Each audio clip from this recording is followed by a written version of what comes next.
Hello, I'm Bernard Hickey from interest.co.nz and welcome to a special housing report for February on figures from the REINZ, the Real Estate Institute of New Zealand, on houses sold and their prices in February.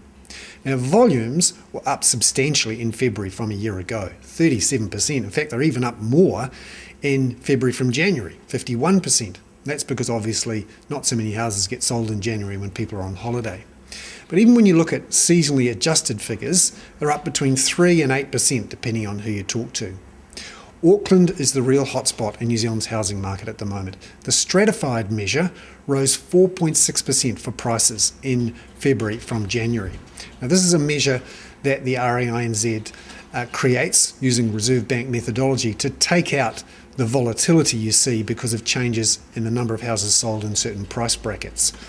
And when you look at Auckland house prices, stratified measure again, they're up 8.7% across Auckland from a year ago. Now, this is in tune with what we saw with Barfoot and Thompson in its figures for Auckland in February from January, where central suburbs prices were up 23%.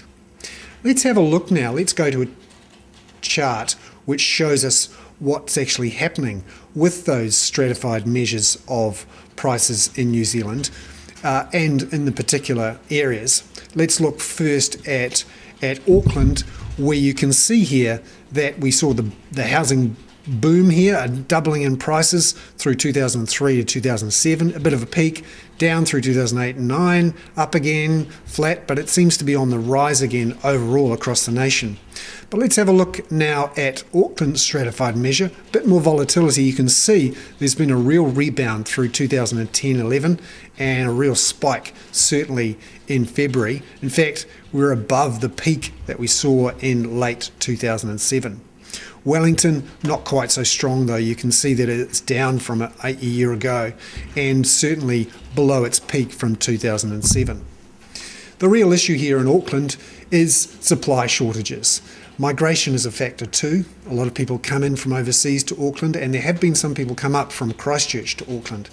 Christchurch prices also were strong, and that's no doubt because of the earthquake. Let's have a look then at Christchurch prices, a real spike up there in February, and you can see here from a year ago prices are up substantially. Obviously a lot of housing supply was taken out during the earthquake, and those houses that aren't damaged are selling for pretty good prices. However though, when you look at Wellington, you can see here a real drop off as some of those jobs are lost in the public sector. What happens now though? Interest rates, a key factor in the housing market outlook, seem to be on hold until December, say economists. That's partly because the New Zealand dollar is so strong. That reduces some of the inflationary pressures and allows the Reserve Bank to keep interest rates lower for longer.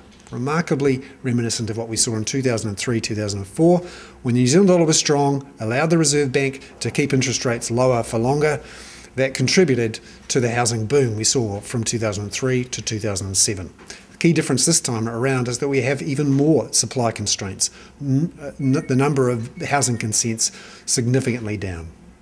I'm Bernard Hickey. That was a special housing report brought to you in association with interest.co.nz.